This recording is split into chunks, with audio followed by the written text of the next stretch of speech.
Ladies and gentlemen, welcome to violence. Remember how I ended my Expeditions Conquistador review saying that the devs are hard at work on its sequel, Expeditions Viking, and how I'm looking forward to seeing what they're making since I'm much more interested in Vikings? Well, the Logic Artist people liked my video review enough to give me access to a preview demo build of Expeditions Viking, and I have to say, it does not disappoint. It's a game that might just become a beacon title of the genre, something that later similar games will be compared to if development continues along the lines that I see in this preview. Now, there's some caveats relating to what you're about to see. First off, my laptop isn't the most capable at both rendering and recording wonderfully created 3D assets, so you need to trust what I say as opposed to what you see in my video when it comes to graphics. Or you can check out gameplay video from other channels, but only after you watch mine, share it, and then subscribe to my channel obviously. Second caveat, this is a preview demo build after all, so there were a few bugs I encountered and even more not yet implemented features, but despite all of this, there is more than enough content to be able to make a proper comparison with Conquistador as well as make some predictions. This being said, I will refer and compare things to Conquistador quite a bit, so you might want to check out that review first before jumping into this one if you haven't played that game. So graphics wise, Expeditions Viking looks absolutely wonderful. The environments are splendidly designed and look as real as you can get. The forests have mushrooms on dead trees, animal carcasses and beaten tracks. The snow on the ground looks oddly realistic though, it looks almost arranged in waves to represent the slight differences in ground level as well as a clear representation of the generally windy weather Denmark contends with on a daily basis. That's the type of touch that you'll only perceive once you live in this type of weather. And these only scratch the surface of the type of detail that the assets in the game feature. And all of these couldn't be possible nor really that relevant if the devs would have maintained the Heroes of Might and Magic approach to moving around the map that they used for Conquistador. However, they have not, aiming instead for a much more hardcore RPG approach of having your entire party exploring each area in real time and on foot. Which segues me very neatly into talking about gameplay. This more traditional RPG approach to exploration means that you get to not only enjoy the wonderful environment, but you also get rewarded for exploring it. There are herbs to pick and the occasional hidden cache of objects, not to mention the large amount of resources you can simply take from around the settlements. I do expect this type of free resource gathering to become less present in the final release though. It was a great thing to see some developers, instead of choosing to streamline and minimize their RPG experience from one game to the next, instead doubling down on the RPG aspects. I tip my imaginary non-horned Viking helmet at you guys. From the start of the game, you'll get to meet the exponentially increased number of skills that you can train your characters in compared to Conquistador. Some of your choices in these areas will depend on the stats that you choose for your character to begin with, but some of them, especially the passive skills, are not stat dependent, so you need to make sure to read through all of them first and decide what type of character you want, because honestly, all of these skills sound good at the start. And at least one of them reminds me of the classic toughness feat from D&D, so I cannot but love that.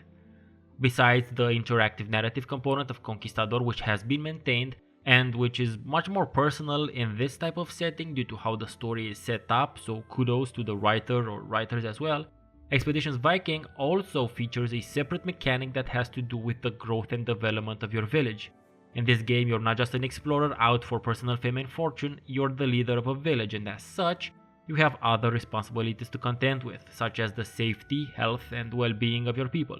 That being said though, this isn't exactly a city builder. It's still a game that focuses heavily on combat encounters. Although I'm pretty sure there will be several occasions and options to talk your way through particular conflicts, I don't think that will be possible for all of them. Sometimes a Viking's got a Viking, you know what I mean? In the version that I played, it seems that they've steered combat a bit away from traps and obstacles and instead emphasized character skills. On the other hand, this might just be a temporary thing since this isn't the final version of the game. Combat is still challenging, and I've noticed that archers tend to be much more accurate in Viking than they were in Conquistador, so not everything you learn during the first one will translate into Viking. I do expect much more balancing to go into what the skills do and how they're used in the future. It becomes very apparent very quickly how much time and effort the devs put into their combat animations. These do a great job at conveying movement, momentum, and most of all, they do a wonderful job at conveying impact. The characters will move in a very boastful manner or will stagger backwards and fall to one knee when hit, not to mention that they'll sometimes spin when falling down as well. Pay close attention when an arrow hits. The camera moves to track the arrow as it flies and then ever so slightly shakes in order to accentuate the sensation of impact. All I can say is that I've seen much better funded movies do a much worse job at this.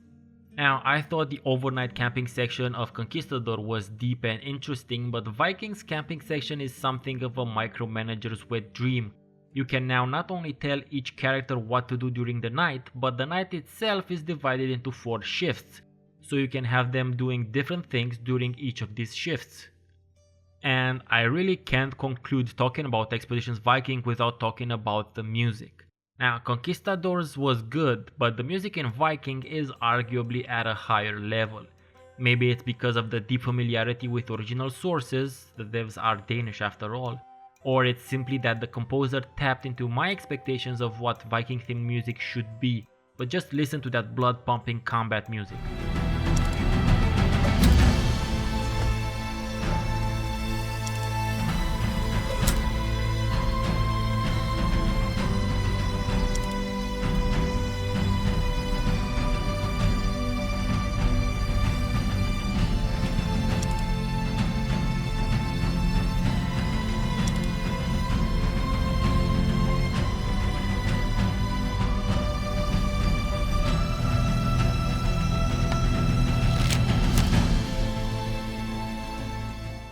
I really don't feel I need to add anything on top of that.